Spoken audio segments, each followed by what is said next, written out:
Shalom, soyez bénis. Yahuwah est amour. N'oubliez jamais, toutes ses motivations sont basées, toute sa justice, sur cet amour. Prenez avec moi Juge 6, verset 1. Juge 6, verset 1. J'appellerai sans doute cette étude Gédéon. Gédéon. Les enfants d'Israël firent ce qui déplaît à Yahuwah. Et Yahuwah les livra entre les mains de Madian pendant 7 ans. 7 ans, c'est un cycle. C'est une plénitude dans un accomplissement. Ici, on peut voir la punition est accomplie. Elle dura 7 ans. Et Yahuwah amène un libérateur. Au verset 2.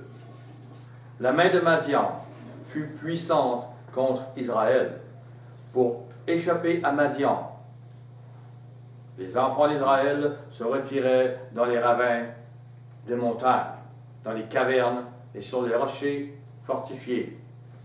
Quand Israël avait semé, Madian montait avec Amalek et les fils d'Orion, et il marchait contre lui. Il campait en face de lui, détruisait les productions du pays jusque vers Gaza. Il ne laissait en Israël ni vivre, ni brebis, ni bœuf, ni âne. La famine. Car ils montaient avec leurs troupeaux et leurs tentes. Ils arrivaient comme une multitude de sauterelles. Ils étaient innombrables, eux et leurs chameaux, et ils venaient dans le pays pour le ravager. Lorsque vous avez semé la parole de Yahuwah, la doctrine de Mashiach, l'ennemi vient et enlève les fruits. Voilà pourquoi on voit si peu de fruits d'esprit aujourd'hui. L'ennemi est venu après que les apôtres sont morts, les premiers apôtres. Ils ont ravagé. Il ne laisse plus la nourriture qui donne la vie. Prenez avec moi Marc. Gardez un feuillet, un signet, un marque-page à Juge 6, s'il vous plaît. Marc 4.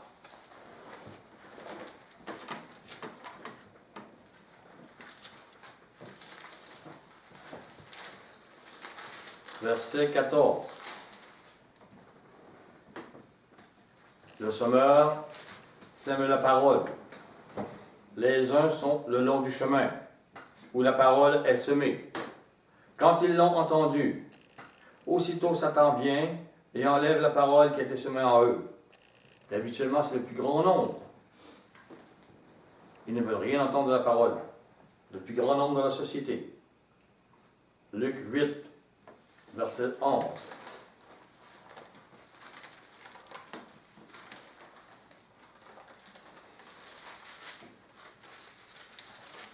Voici ce que signifie cette parabole. La semence, c'est la parole de Yahuwah. Cette parole nous a été donnée par Yahushua Mashiach. Il est la parole vivante. Ceux qui sont le long du chemin, ce sont ceux qui l'entendent. Puis le diable vient et enlève de leur cœur la parole de peur qu'ils ne croient et soient sauvés. Retournons à Juge 6, 6.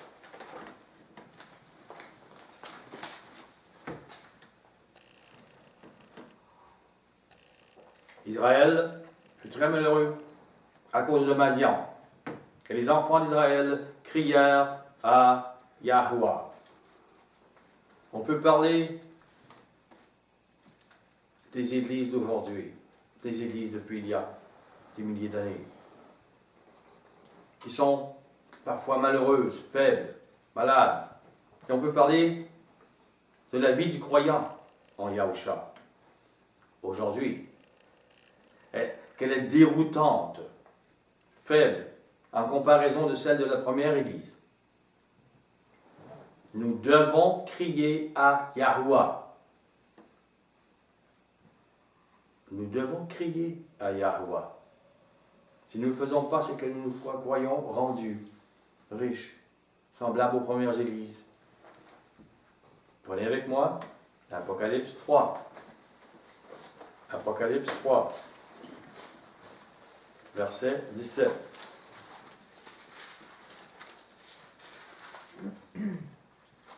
Parce que tu dis, je suis riche, je me suis enrichi, je n'ai besoin de rien, et parce que tu ne sais pas que tu es malheureux, misérable, pauvre, aveugle et nu. Je vous assure qu'aujourd'hui, les gens qui sont diplômés des grandes universités chrétiennes se disent riches, enrichis, qui n'ont besoin de rien. Ils n'ont pas besoin du message de l'amour qui est enseigné. Et ils ont le message pour, on pourrait dire, les églises qui disent, nous sommes riches. Ils se regardent les uns les autres. Ils se disent donc, nous sommes riches spirituellement. C'est de là que je parle. Nous sommes tellement de bons chrétiens. Je ne parle pas de la richesse monétaire seulement là. Les grandes assemblées aujourd'hui se font flatter par des vedettes évangélistes. On les voit à la télévision, on les voit, les foules. L'orgueil et les ténèbres restent dans les cœurs. Même si les gens vont faire des offrandes, des dîmes, leur cœur ne change pas. Et ils sont heureux de ça. Nous avons vu un évangéliste merveilleux, une vedette. Et il nous a dit tellement de bonnes choses. Mais ne touche pas mon cœur, par exemple. Je suis un bon chrétien, ne dis pas autre chose. L'orgueil est encore là. Il y a des choses encore. Mais les gens ne le voient pas. Retournons dans Juge 6, verset 7.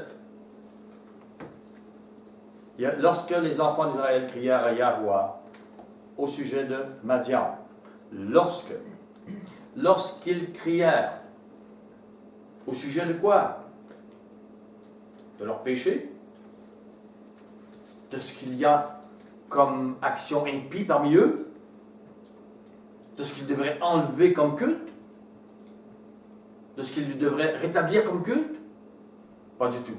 Ils ne regardent pas ça. Au sujet de Madian. Ça nous fait mal. Le reste, on s'en occupe. Quand même, on est impie, quand même, on n'est pas consacré. Ça, c'est pas grave. Sauve-nous de Madian. Ils crièrent. C'est pas au sujet de leur péché, donc. De leur impureté. Mais Madian, la punition. Et il ne voit pas pourquoi la punition. Mais il voit Madian. Aujourd'hui, comme si Madian était le problème. Le problème, c'est eux. Aujourd'hui, les églises chrétiennes se disent, nous sommes riches spirituellement. Pourquoi je dis cela? Parce que j'y ai été, dans plusieurs sortes. Pourquoi je ne suis pas là? Parce que j'ai vu beaucoup de fruits de la chair. Et que la lumière qu'on peut parler, parfois ça scandalise. Je m'excuse. Que le maître les bénisse. N'y a-t-il pas des gens qui sont consacrés? Très certainement. C'est le maître qui juge. Mais je cherche la vérité. Et si je parle de cette vérité dans ces endroits à des gens diplômés ainsi, ils vont me chasser. Ils vont dire non, non. Mais je demeure biblique. Continuons. Donc, ces églises ne pleurent pas. Elles ont de grands diplômes. Elles ne pleurent pas devant leur faiblesse, leur péché qui coche à leur porte. Elles ne le voient pas. Au verset 8, Yahweh envoya un prophète aux enfants d'Israël. Il leur dit, ainsi parle Yahweh l'Élohim d'Israël. Je vous ai fait monter d'Égypte, je vous ai fait sortir de la maison de servitude. Je vous ai délivré de la main des Égyptiens, de la main de tous ceux qui vous opprimaient. Je les ai chassés devant vous, je vous ai donné leur pays. Ça veut dire, le problème n'est pas Madian. Arrêtez de crier pour Madian. Je suis capable de tout faire. Les Égyptiens étaient beaucoup plus puissants que Madian, sans doute. Mais je les ai délivrés, j'ai fendu la mer. Votre problème n'est pas là. Je vous ai dit, je suis Yahweh, votre Elohim. Vous ne craindrez point les dieux des Amoréens. dans les pays desquels vous habitez, mais vous n'avez point écouté ma voix. Voilà le problème. Et de nos jours, par Mashiach, Yahweh a mis des lampes porteurs de lumière. Comme il dit ici, il a envoyé un prophète. Aujourd'hui, il envoie plusieurs personnes pour parler. Que ceux qui écoutent, écoutent. Que ceux qui se disent riches restent, qui n'écoutent pas. Au verset 11, puis vint l'ange de Yahweh. Spécial, hein? Il a envoyé un prophète pour leur dire. Puis là, il envoie un ange. Et il s'assit sous le térébinthe d'Ophra, qui appartenait à Joas, de la famille d'Abiézer. Gédéon, son fils, battait du froment au pressoir pour le mettre à l'abri de Madian. Le froment est un blé tendre. Il vient d'être. Et pourquoi qu'il dit ça, sans doute, c'est parce que s'il ne le prend pas, il ne le met pas là, il va se faire prendre par Madian. Alors il le ramasse et vite, il le bat. Il n'attend pas qu'il sèche. L'ange de Yahweh lui apparut et lui dit, Yahweh est avec toi, vaillant héros. Wow! Yahweh est avec toi, Gilles. Yahweh est avec chacun de vous, là. Nous sommes tous puissants, guéris. Et il y a des milliers de personnes. Yahweh est avec nous. Gédéon n'a pas cette impression du tout. Vaillant héros. L'ange de Yahweh lui dit, vaillant héros. Gédéon n'a pas du tout l'impression d'être un vaillant héros. Gédéon ne se sent pas un héros. Il a peur, il se cache des Madianites. Au verset 13, Gédéon lui dit, ah, mon maître, si Yahweh est avec nous, pourquoi toutes ces choses nous sont-elles arrivées? Et où sont tous ces prodiges que nos pères nous racontent? Quand ils disent, Yahweh ne nous a-t-il pas fait monter d'Égypte? Maintenant, Yahweh nous abandonne. Il nous livre entre les mains de Madian. Il est rendu faible. Où est Yahweh? Pourquoi n'est-il pas plus fort avec nous? Il l'était anciennement. Pourquoi les prodiges de la première Église, ne sont pas parmi nous? Pourquoi l'Église ne reflète pas l'amour? Pourquoi y a-t-il tant de fruits de la chair, des jalousies, des divisions? On rentre dans un centre et ça peut faire des années, il y a des gens qui ne veulent pas nous voir, ils sont dans leur groupe, c'est un club social. Pourquoi? Où es-tu? Pourquoi sommes-nous abandonnés depuis des siècles?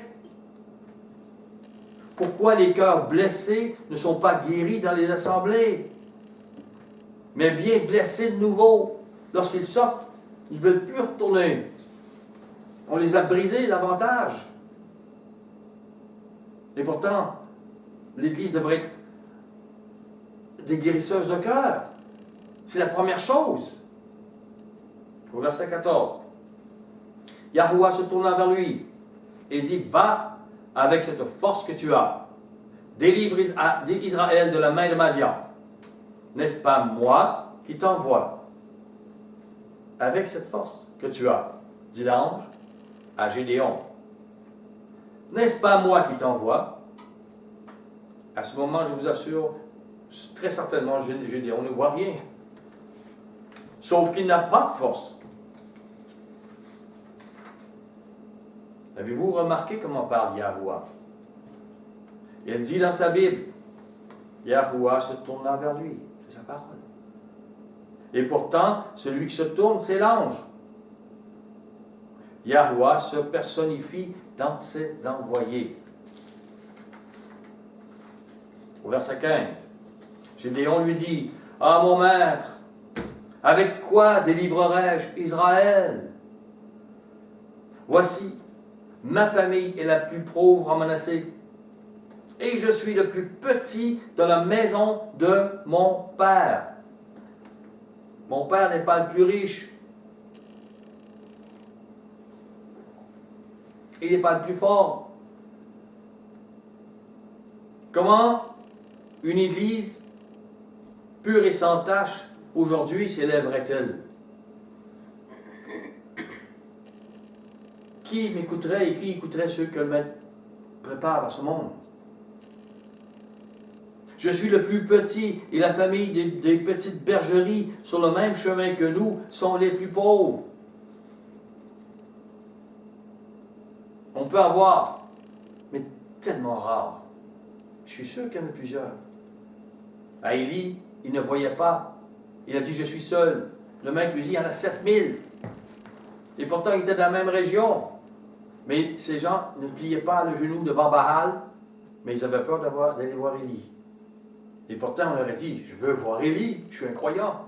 Mais les gens n'allaient pas, Élie ne les connaissait pas. Ils étaient là. C'est pareil pour les petites bergeries, les élus d'aujourd'hui. Ils sont là, invisibles. Et le maître leur parle, la véritable sanctification. Au verset 16, Yahoua lui dit, mais je serai avec toi et tu battras Madian comme un seul homme. Le prodige est annoncé. Voici ce qui va arriver. Ça rentre dans la pensée. J'ai parlé de ça. Ce qui rentre dans votre pensée devient un sentiment, devient la foi, une force. Et le maître, il lui répète, t'es un héros, ça va, les choses, il prononce qu'il va battre Madian. Il faut que ça rentre dans son cœur. Apocalypse 3.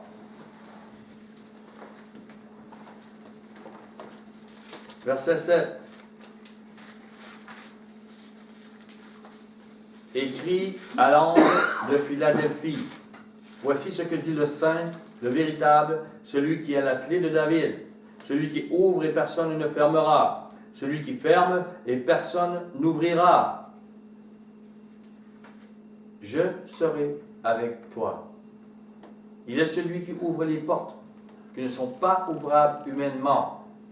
Il nous le dit. Léon, je vais agir. Mais la porte est trop. Personne ne peut aller contre Madian, personne ne peut aller contre le mensonge qui s'est dit dans ce monde. Je vais le faire. Au verset 8, je connais tes œuvres. Voici parce que tu as peu de puissance. Ils sont véritables. C'est l'Église la plus véritable, la plus bénie, la plus enrichissante dont il parle. Et pourtant, il dit, tu n'as pas de puissance, tu en as peu. Cherchons pas les signes. Cette puissance-là. Et que tu as gardé ma parole, il a gardé cet amour. Il a gardé la parole vivante que Mashiach a donnée. Et que tu n'as pas renié mon nom. J'ai mis devant toi une porte ouverte, que personne ne peut fermer.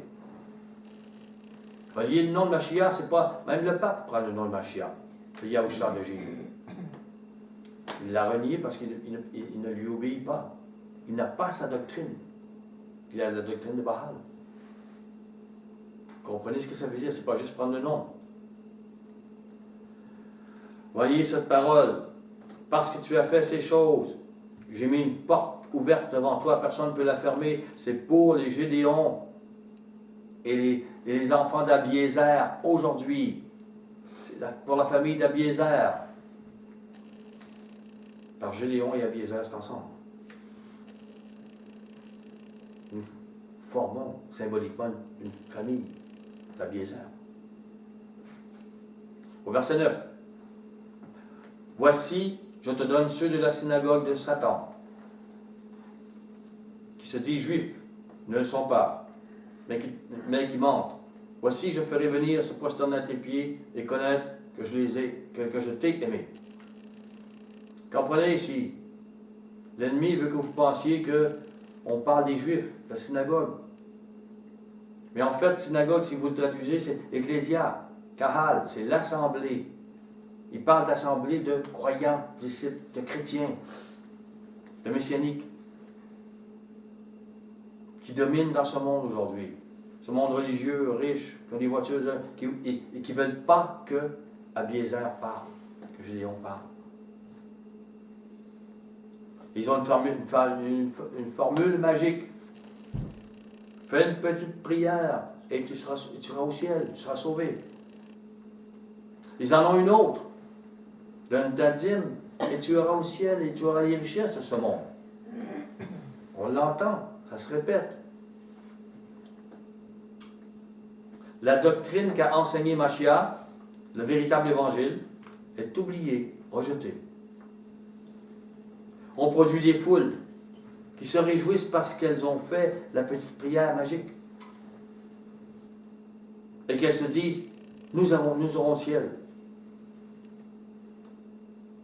Même si ces foules ne produisent pas les fruits de l'esprit d'Yahuwah, mais ceux de la chair. Tout le monde se réjouit, même si, au nom de Jésus, ils servent Baal, Astarté dans leur culte. Ils se réjouissent. Ils ne voient pas la différence. Leur ministère ne montre pas la différence.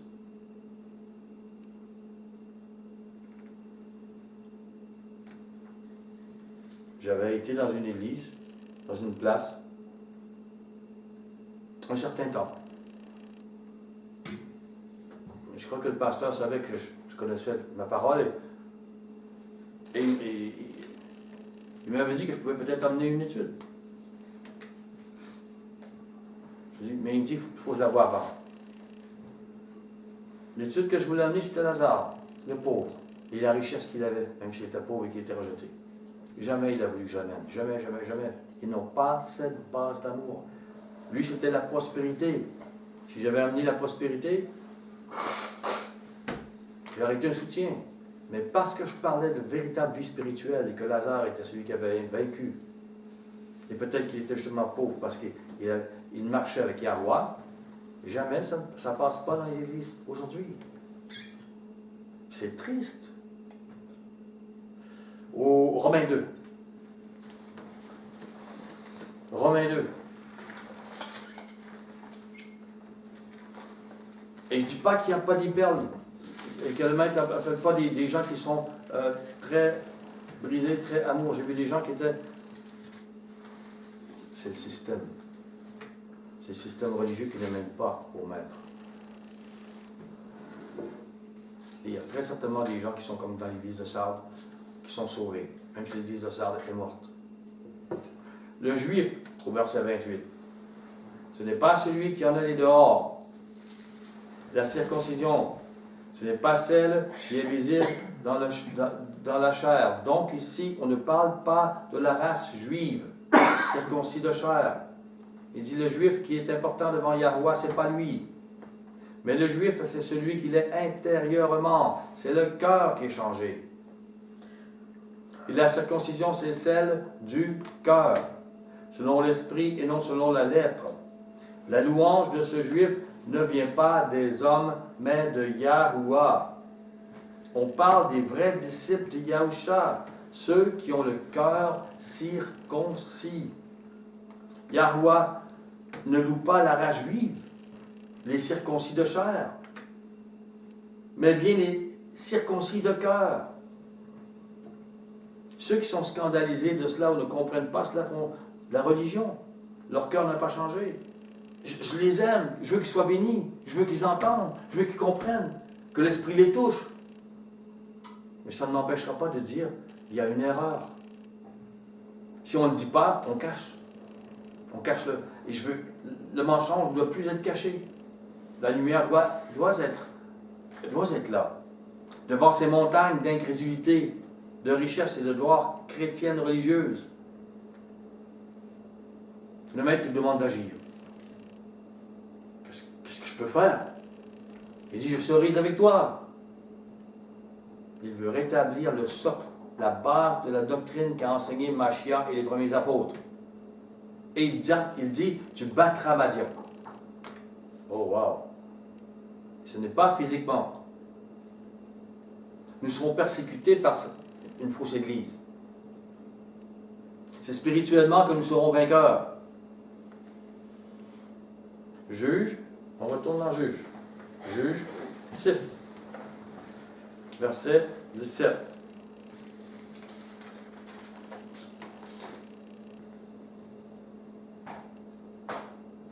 Gédéon lui dit, si j'ai trouvé grâce à tes yeux, donne-moi un signe pour montrer que c'est toi qui me parles. Bien sûr, on avance. On dit, je vais faire telle chose. Je veux que tu sois là. Et le maître dans votre vie personnelle a fait des choses. Il a fait certaines guérisons. Il a délivré certaines personnes. Il a fait des choses. Et vous avez grandissé dans votre foi. Et maintenant, il veut que tu agisses un peu comme David. Il lui a fait battre le lion, l'ours, après ça, Goliath. Donne-moi, arme-moi. Éphésiens 5.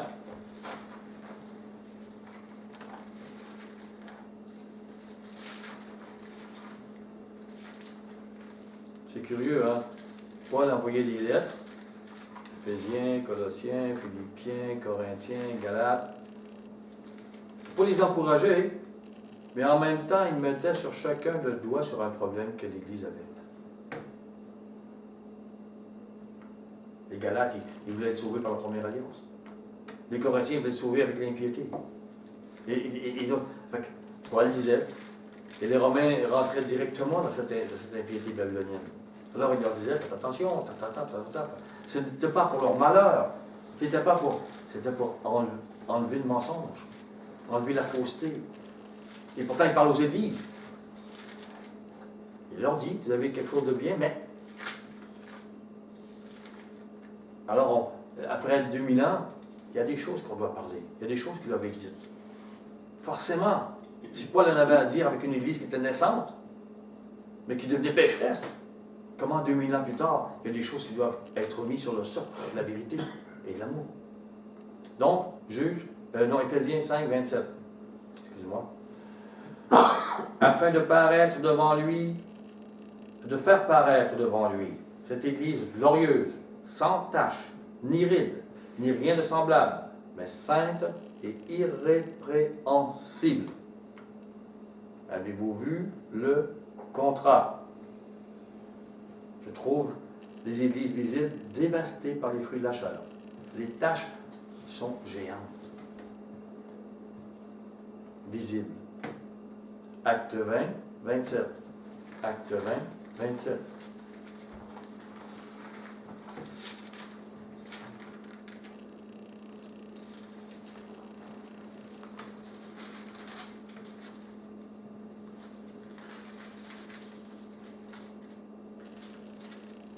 Et il dit, car je vous ai annoncé tout le conseil des Yahweh sans rien en cacher.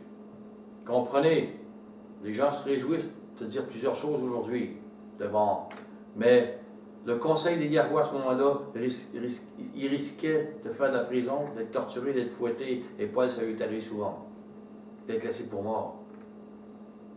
Je pense que c'est 5 fois 40 coups moins 1. À 40 coups, tu meurs. La cruauté, à 39, on te laisse comme ça, tu es complètement démoli. 5 fois, on sait la première fois qu'est-ce qui arrive, la douleur. La deuxième fois, il va refaire sur la même douleur. La troisième fois, sur la même douleur. Un peu comme l'orteil qui a été blessé, que ça fait mal. On te reprend l'année d'après pour voir le même orteil pour dire. Et c'est ce qu'on a fait avec Paul. Mais Paul, mais les gens, il dit pareil, je vous ai quand même annoncé tout le conseil qu'on m'a donné, qu'on m'a dit. Voici ce que les Gédéons enseignent. Ce que la famille d'Abiézer doit enseigner. Le conseil de Yahuwah. La doctrine de Mashiach. Juge 7. Regardez Acte 20. Allons à Juge. Non, à Jean, excusez-moi. Jean 7. Jean 7. Verset 16. Yahusha leur répondit, ma doctrine n'est pas de moi. Elle était nouvelle. C'est une bonne nouvelle, une bonne doctrine. Des gens diront, ils marchent dans l'impiété, ou diront, c'est la Torah de Moïse. Non, ce n'est pas une ancienne nouvelle. C'est une nouvelle doctrine que les Juifs n'avaient pas entendue. N'est pas de moi, mais de celui qui m'a envoyé. S'il avait enseigné seulement la Torah, les Juifs ne courraient pas après lui. N'essayerait pas de le piéger. Si quelqu'un veut faire sa volonté, il connaîtra si ma doctrine est de Yahuwah ou si je parle de mon chef. Retournons dans Acte 20. Verset 29. Je sais qu'il s'introduira parmi vous après mon départ. Il y a 2000 ans, là, à peu près. Des loups cruels qui n'épargneront pas le troupeau. Car il s'élèvera du milieu de vous des hommes qui enseigneront des choses pernicieuses. Ce sont des loups, ils enseignent. Ça va briser, diviser et enlever, voiler la vérité pour entraîner les disciples après eux. C'était révélé. C'était révélé à Jean, c'était révélé à Paul. Ils l'ont vu. Voici ce qu'ils voient du corps qui n'est pas celui d'Yahushua Mashiach. Et ce sont les églises d'aujourd'hui qu'on récolte. C'est pernicieux. Ils enseignent, leur doctrine n'est pas celle de Mashiach. Verset 31. Veillez donc, vous souvenant que durant 3 années, je n'ai cessé nuit et jour d'exhorter avec larmes chacun de vous. Voici les larmes d'Abiézer et des Gédéons. Leurs cris devant le maître. La famille d'Abiézer, les Gédéons, les plus petits, les méprisés. Le maître leur dit à chacun, je serai avec toi. Vous aurez la victoire. Ils sont plus nombreux. S'ils seraient trop nombreux, la gloire ne serait pas à moi. Elle serait à vous. Jérémie 9, verset 1. Il fait les choses impossibles. Jérémie 9, verset 1.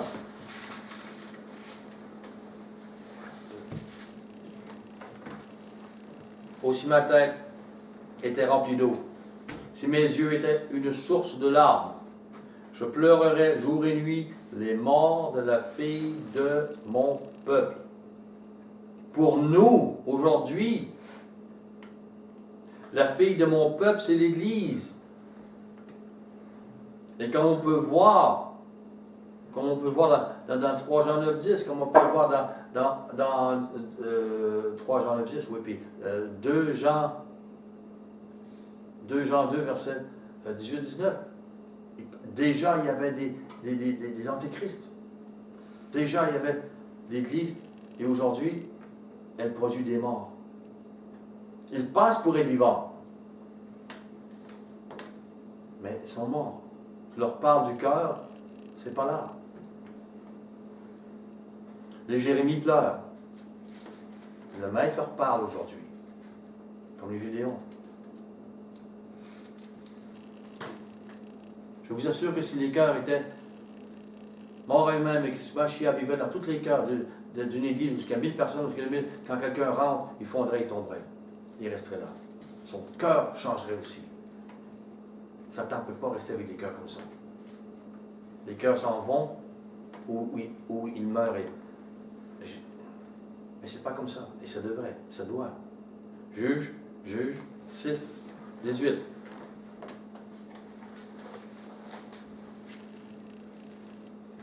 Ne t'éloigne point d'ici, jusqu'à ce que je revienne auprès de toi, que j'apporte mon offrande, et que je la dépose devant toi. Et Yahweh dit, je resterai jusqu'à ce que tu reviennes. C'est l'ange qui reste là. Jusqu'à ce que tu reviennes. C'est notre vie.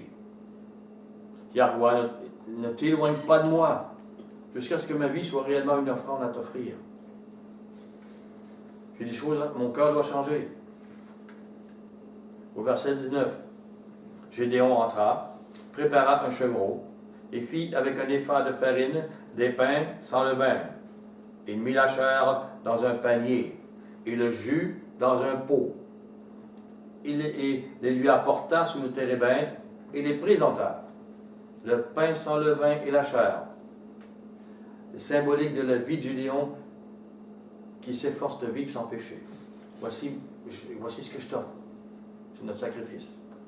Au verset 20. L'ange de Yahweh lui dit, prends la chair et les pains sans levain, pose-les sur ce rocher, répands le jus. Et il fit ainsi. Et l'ange de Yahweh avança l'extrémité du bâton qu'il avait à la main, toucha la chair et les pains sur le vin. Alors il s'éleva du rocher un feu qui consuma la chair et les pains sur le vin. Et l'ange de Yahuwah disparut à ses yeux. Wow! Par Yahusha, Yahuwah nous purifie. Il purifie nos cœurs. Chose impossible à nous-mêmes. Il faut comprendre, ce n'est pas la philosophie, ce n'est pas un psychiatre, c'est impossible à l'être humain. Il nous amène à avoir la victoire. Il nous amène à avoir notre propre cœur. Voir que notre propre besoin. Crier pour notre miséricorde. Et ça fait quoi? Ça fait que vous avez miséricorde pour les autres. Autrement, vous êtes un pharisien en disant, moi je suis sauvé parce que je suis des règles. Et vous accusez tous ceux qui ne font pas vos règles. Mais ceux qui aiment, ils voient la miséricorde qu'ils ont besoin, donnent la miséricorde aux autres aussi. Et je sais. Je ne suis pas mieux qu'un meurtrier. Je ne suis pas mieux qu'un adultère. Je ne suis pas mieux qu'un menteur. Mon cœur impur, tu le pardonnes et je pardonne aux autres aussi. Et c'est cet amour-là qui va agir pour toucher les autres. Vos paroles deviendront celles du Maître. Votre cœur, il va agir. Il nous purifie. Au verset 22, Gédéon, voyant que c'était l'ange de Yahuwah, parce que là, il réalise. Il dit, malheur à moi, Maître Yahuwah, car j'ai vu l'ange de Yahuwah face à face. Et lorsque vous voyez les lacunes de votre cœur, que l'Esprit vous les montre, vous dites, malheur à moi, parce que Yahuwah les voit aussi. Au verset 23, et Yahuwah lui dit, sois en paix, ne crains point, tu ne mourras pas. J'ai un rachat pour toi, n'est-ce pas? Par Yahusha, Yahuwah a un plan pour notre sanctification, notre justification, somme toute, notre salut. Au verset 24, Gédéon bâtit là un autel à Yahuwah et lui donna pour nom Yahuwah paix. Il existe encore aujourd'hui à Ophra, qui appartenait à la famille d'Abiézer. Soyez en paix. Par Mashiach, continuez à marcher avec Yahuwah. Quand vous marchez avec Yahusha, vous marchez avec Yahuwah. Car Yahusha le représente pleinement. 25. Dans la même nuit, Yahuwah dit à Gédéon, voici le problème. Voici ce qui vous empêche que je vous donne la victoire. Voici ce qui est au milieu de vous. Voici ce qui est l'interdit. C'est ce qu'il faut qu'il fasse avec l'Église aussi, aujourd'hui. Il dit, prends le jeune taureau de ton père et un second taureau de 7 ans. Renverse l'autel de Baal. Ce n'est pas Madian le problème. Ce n'est pas la punition le problème. La punition vient du culte de Baal parmi Israël. Qui est à ton père. Abat le pieu sacré qui est dessus. L'autel de Yahuwah sera bâti dans le cœur du disciple de Yahusha Mashiach. Les enfants d'Israël firent ce qui déplaît à Yahuwah. C'est écrit. Ils avaient des autels de Baal. Tant que le culte de Baal ne sera pas enlevé, il ne serait pas délivré. Être délivré n'était pas un problème pour le maître. Le problème était le péché, le culte, l'impiété, l'impureté d'Israël.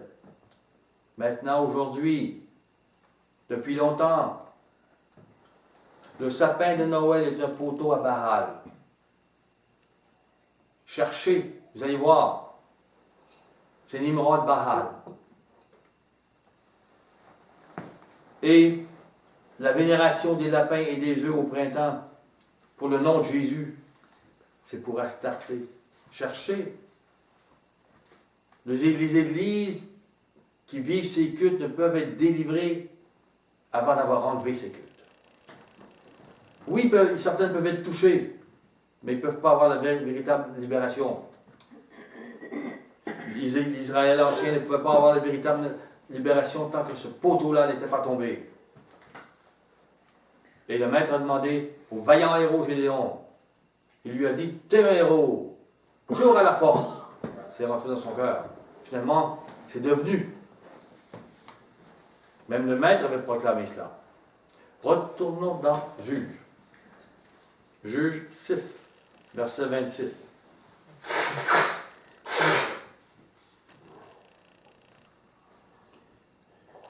Tu bâtiras ensuite et tu disposeras sur le haut de ce rocher un autel à Yahuwah, ton Elohim.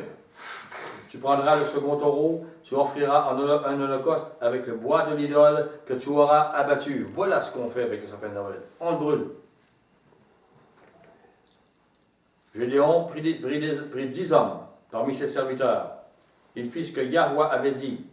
Mais comme il craignait la maison de son père et les gens de la ville, il l'exécuta de nuit et non de jour. Lorsque les gens de la ville se furent levés le bon matin, parce que Gédéon savait, les gens allaient le tuer. Il s'est caché. Voici, l'autel de Baal était renversé. Le pieu sacré placé dessus était abattu. Le second taureau était offert en holocauste et sur l'autel qui avait été bâti. Ils se dirent l'un à l'autre, « Qui a fait cela? » Ils s'informèrent, firent des recherches. Il y a des hommes qui avaient aidé. Ils ont dit, « c'est Gédéon. » On leur dit, « C'est Gédéon, fils de Joas, qui a fait cela. » Imaginez-vous, vous allez sur la place Saint-Pierre.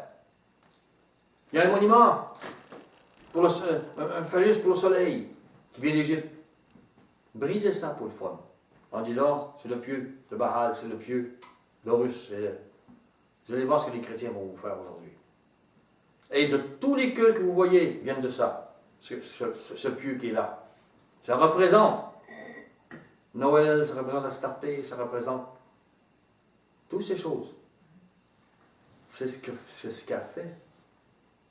Bien sûr, il ne nous demande pas de faire cela, il nous demande dans notre demeure, de nous, dans notre vie chrétienne, dans notre vie de disciple de Yahushua Mashiach, nous de le faire.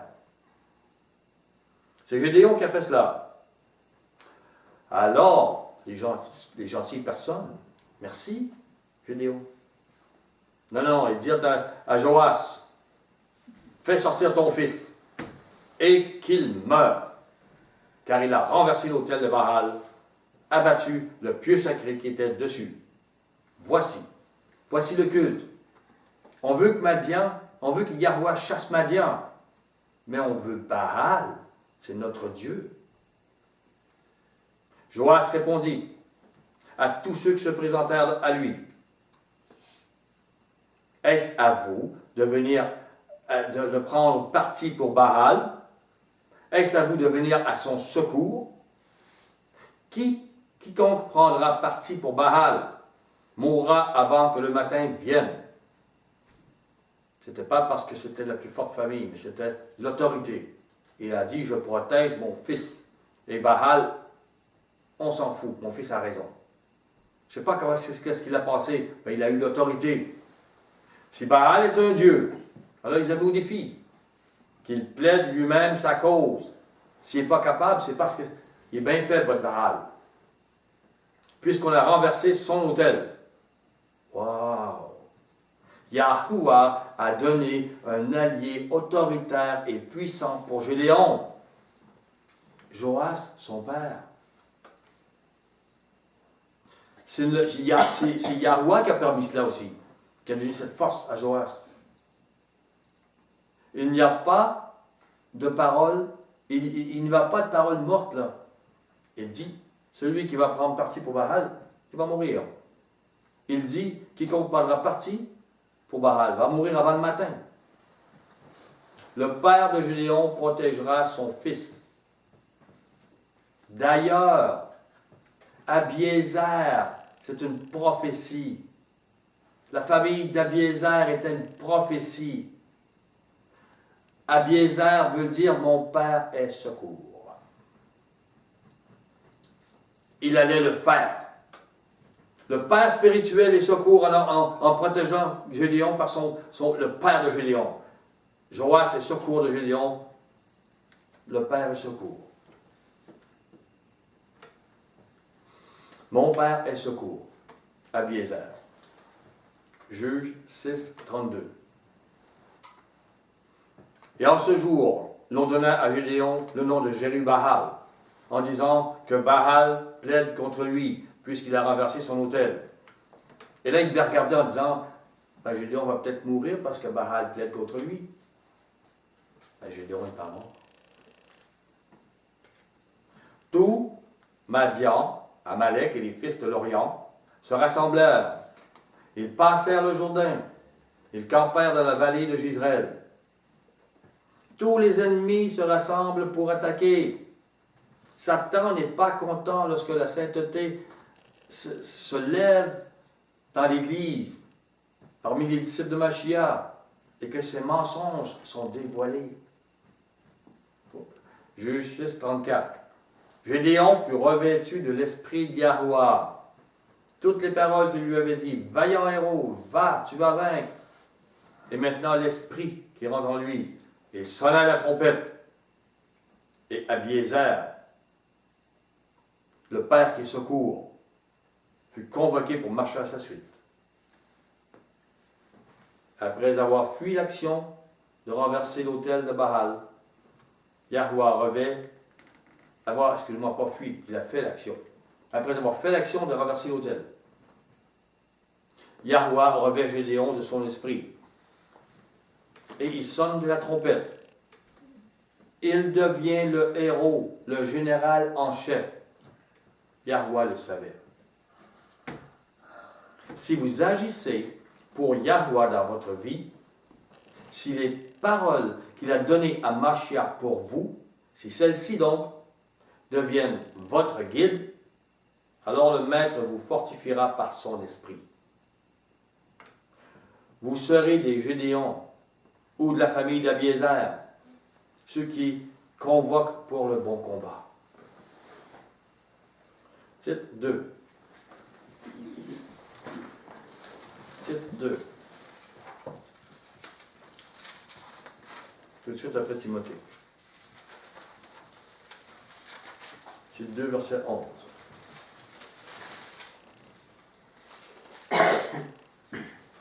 Car la grâce de Yahuwah, ce chemin de miséricorde qu'a enseigné Mashiach, cette doctrine, source de salut pour tous les hommes, a été manifestée.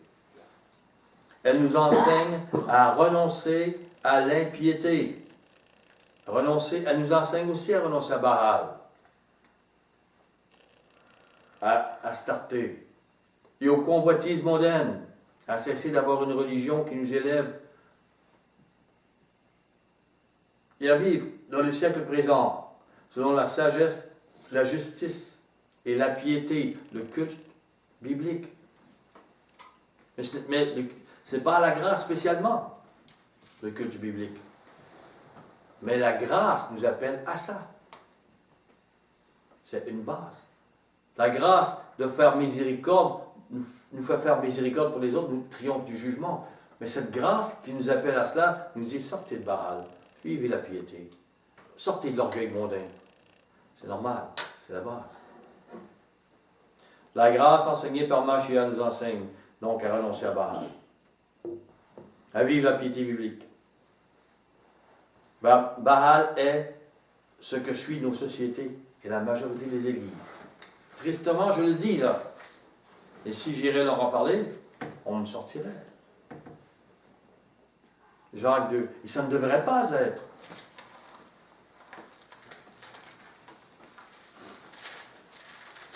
Jacques 2, 12. Parlez et agissez comme devant être jugés par une loi de liberté. Car le jugement est sans miséricorde pour qui n'a pas fait miséricorde. La miséricorde triomphe du jugement. Si nous ne comprenons pas ce chemin, cette doctrine, nous sommes sous le jugement. Parce que personne n'est assez parfait pour avoir le salut.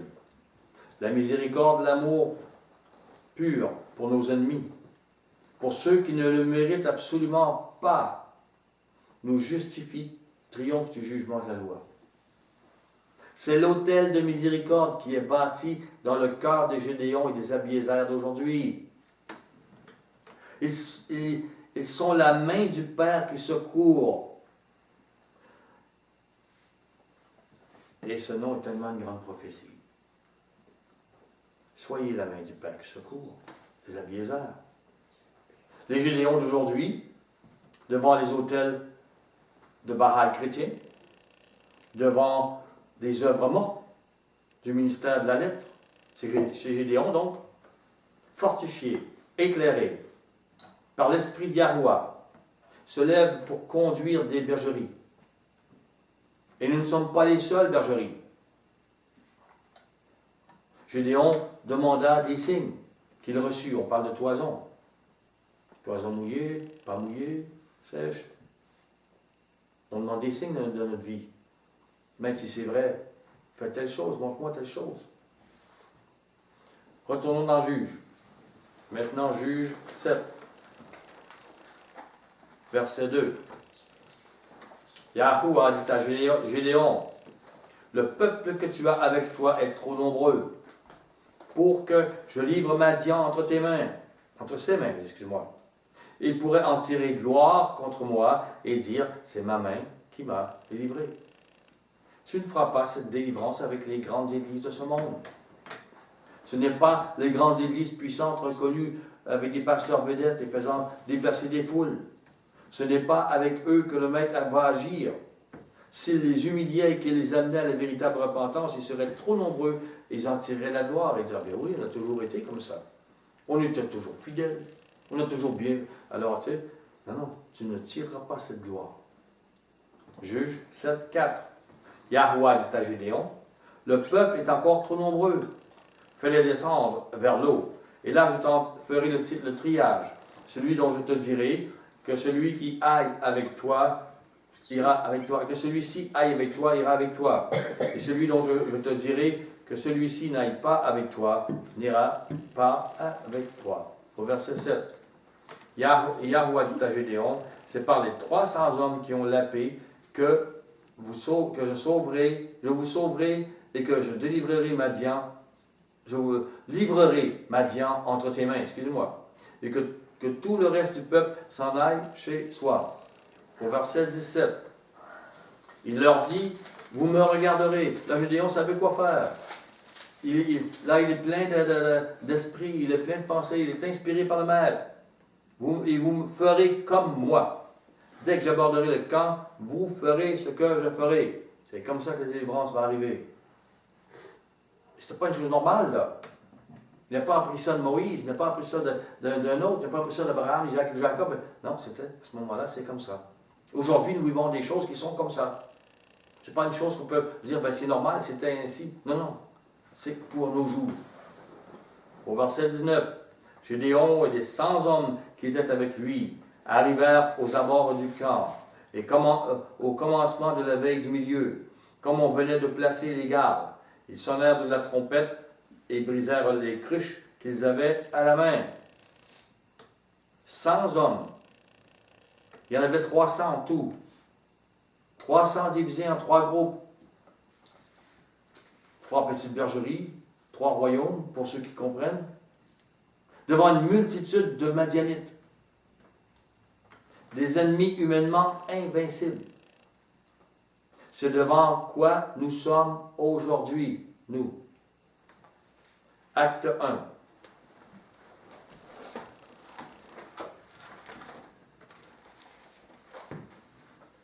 Acte 1.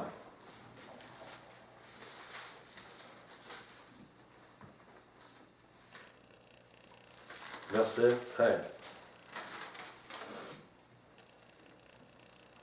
Quand ils furent arrivés, ils montèrent dans la chambre haute, et où ils se tenaient d'ordinaire. C'était Pierre, Jean, Jacques, André, Philippe, Thomas, Barthélemy, Matthieu, Jacques, fils d'Alphée, Simon le Zélote et Jules, fils de Jacques. Tous d'un commun accord persévéraient dans la prière, avec les femmes et Marie, mère de Yahusha, et avec les frères de Yahusha. Un tout petit groupe face à la terre entière. Et vous ferez l'œuvre. Ah oui, nous. Verset 15. En ces jours-là, Pierre se leva au milieu des frères. Le nombre de personnes réunies était d'environ 120. Une toute petite bergerie devant l'œuvre qui est à faire sur terre. Ils sont dans les prières et l'expectative de l'enfantement de Mashiach en eux. Il leur a dit, attendons l'esprit, priez pour cela. Que pensez-vous que pense César de ce petit groupe-là? Que pensez-vous que pensent tous les rois de la terre de ce petit groupe-là? Que pensez-vous que pense Hérode, Pilate, ou tous ces rois de ce petit groupe-là? C'est infime. Que pensez-vous que pensent les religions grecques, romaines, chinoises de ce petit groupe-là? C'est rien sur la terre. C'est pourquoi on se regarde comme des Gédéons ou des Abiézers, on dit, on n'est rien, oui. Le maître a agi, on a encore leurs paroles puissantes ici. C'est incroyable. Je n'ai pas les paroles des Césars. Je n'ai pas les paroles de Confucius. Je n'ai pas les paroles de... Mais il y a beaucoup plus de volume et de choses sur la parole de ces hommes-là qui étaient des inconnus. Et pour plusieurs, des pêcheurs de poissons ou ailleurs. C'est la main puissante a agi. J'attends cette main puissante pour agir encore aujourd'hui. Donc, nous allons dans Acte 1. On a fait un verset 14, verset 15. En ce jour-là, verset 15. Tu l'as lu? Ah, je l'ai lu, ok. Apocalypse 12, bon. C'est vrai. Je l'ai lu. Apocalypse 12, verset 1.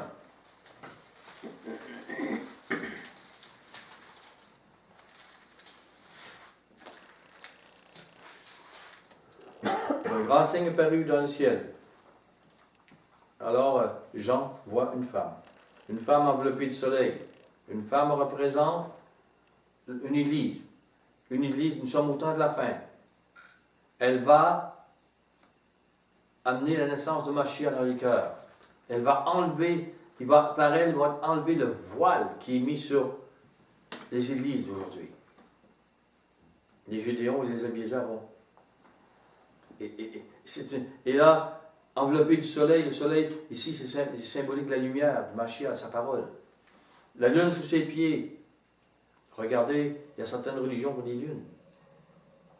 C'est-à-dire, nous ne sommes pas sous les pieds de ces religions, nous sommes sur ces religions. Et une couronne de 12 étoiles sur la tête. Donc, cette femme est une église, une assemblée dans les derniers temps. Notre temps. Et 12 est un symbole immuable. C'est la base qu'a posée Yahusha, ses apôtres. Avec le multiple de 10, c'est 120. Divisé en 3, c'est 40. Qui porte aussi de grands symboles. Divisé en 3, c'est aussi 3 petites bergeries. Verset 12, 2. Elle était enceinte, elle criait, était en travail, dans les douleurs de l'enfantement. Voilà ce que nous sommes aujourd'hui. Dans les douleurs d'un enfantement incroyable. Si vous vous croyez riche, réécoutez l'étude ou autre chose, parce que nous sommes dans une douleur d'enfantement. Je veux une richesse bien plus grande, celle qui a reçu la première Église. Et nous l'aurons, c'est prophétisé. Cette femme reçoit, et elle a une postérité, elle va avoir. En même temps, il y aura des persécutions qui se préparent. Mais l'onction du Maître va revenir avec une puissance, très certainement. Les gens vont être touchés très certainement comme ils étaient par le passé. Dans les douleurs de l'enfantement, aujourd'hui. Acte 2.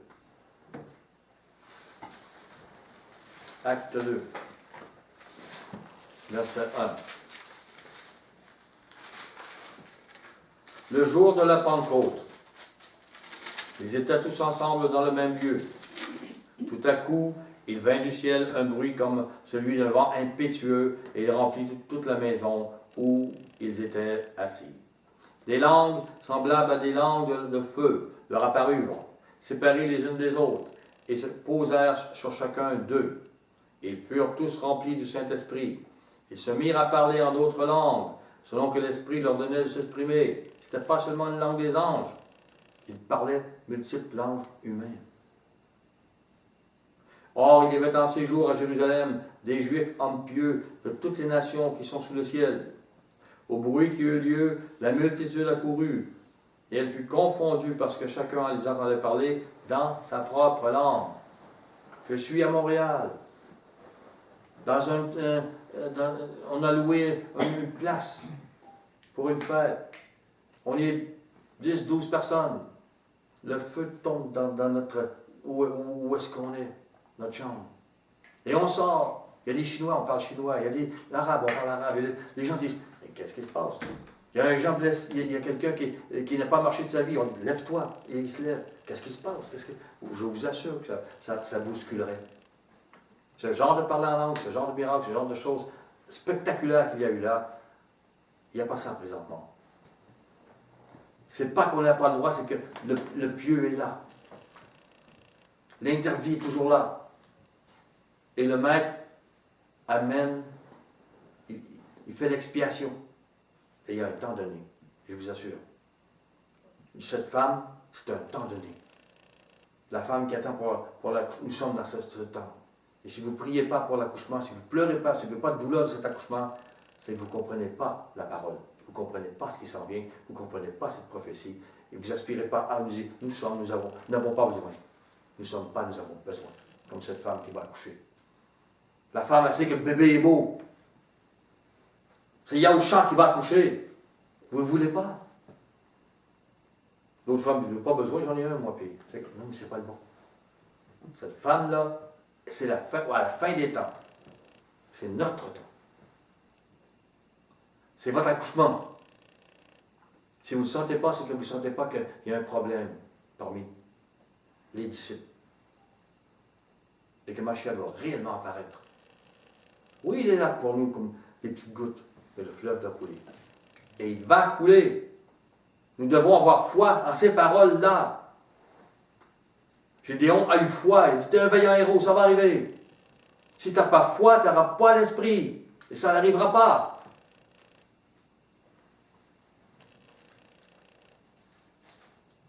Ça arrive que je crie.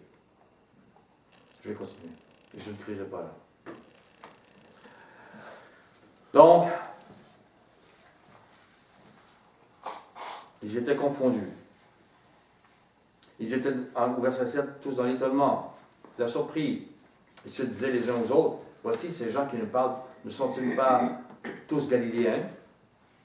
Comment les entendons-nous dans notre propre langue à chacun, dans notre langue maternelle, Parthes, Mèdes, Élamites, ceux qui habitent la Mésopotamie, la Judée, la Cappadoce, le Pont, l'Asie? Comment de langage? La Phrygie, la Pamphylie, l'Égypte, le territoire de la Libye voisine de Cyrène. Ceux qui sont venus de Rome, juifs et prosélytes, ils ont tous un langage différent.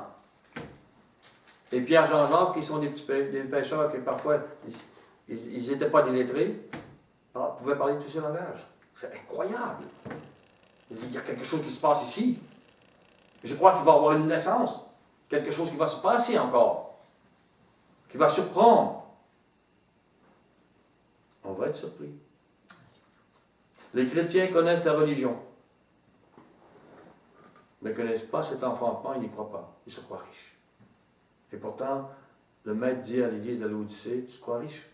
Tu crois ci, tu crois ça? Tu es tellement pauvre que je vais te vomir. Quelqu'un m'a dit, penses-tu qu'ils vont me vomir? Je veux pas! Je veux que tu comprennes que tu enlèves Baal. Et que tu rentres véritablement dans cet amour. Et c'est ce qu'il veut. Mais il a dit qu'il va en vomir. Pourquoi? Parce qu'il y en a qui sont riches. Il n'y a pas besoin. Je n'ai pas besoin du cœur de Mashiach, j'ai déjà le mien. Je me justifie très bien. Mais nous avons tous besoin du cœur de Mashiach. Nous avons tous besoin de cet enfantement. Moi, j'en ai besoin. J'ai 67 ans, 68 ans, et j'en ai toujours besoin. Et j'espère d'avoir plus demain que j'ai eu hier, et que je l'ai aujourd'hui. Je veux qu'il soit là au point quand je rencontre quelqu'un, il voit le maître. Même si parfois ils peuvent le voir. C'est pas assez pour moi. Je sais qu'elle est enfantée, je sais que l'accouchement comme. Cet amour-là, ce que tu as, ce que je veux. La puissance de la résurrection, je veux qu'il la voie. Je veux qu'il la voie. On ne la voit pas, je veux qu'il la voie. Il nous appelle à cela, nous sommes à Biézer.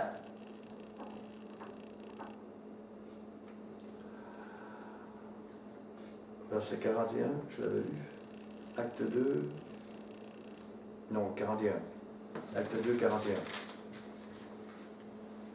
Ceux qui acceptèrent sa parole furent baptisés. Et en ce jour-là, le nombre des disciples s'augmenta d'environ 3000 âmes. Machia a jeûné 40 jours, 40 nuits dans le désert. Il fut victorieux sur la tentation, puis il débuta son ministère rempli de l'esprit d'Yahweh. 120 personnes dans la chambre haute, je disais. 12 apôtres devinrent 120 personnes. Et 40 personnes de ceux-ci, en divisant par 3, devinrent 1000. 3 fois 40, 3000 personnes. Et en une journée, tout est compté. Tout est symbolique. Tout. Que fera le Maître aujourd'hui? La Pentecôte était une fête de printemps, du printemps. La première église était du printemps. Le Maître a un plan pour nous. Nous sommes durant la Pâque. Nous sommes au printemps, là, aujourd'hui. Mais dans l'Église est dans la saison d'automne, aujourd'hui. Il y a 2000 ans, c'était le printemps pour l'Église. Aujourd'hui, c'est l'automne. Il va y avoir une autre moisson. Le Maître agira puissamment. Mais quand? Comment? Les disciples, avant la Pentecôte, que ça arrive, ils ne pouvaient pas le savoir. Il n'y avait pas d'idée que ça arriverait comme ça.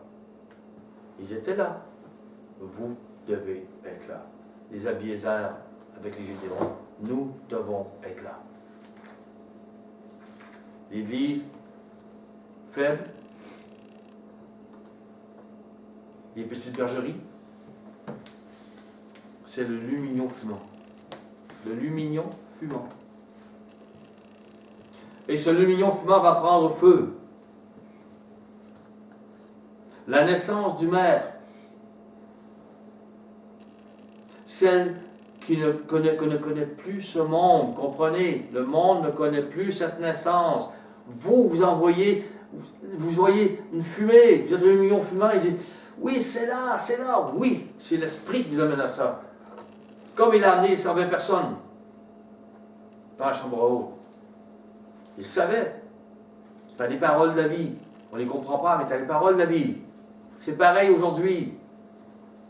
On ne comprend pas tous ces paroles, mais il a les paroles de la vie. Nous sommes là pour cette naissance.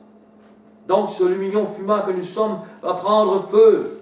La naissance du Maître, celle que ne connaît plus ce monde, la naissance du Maître dans les cœurs des élus aujourd'hui, arrive.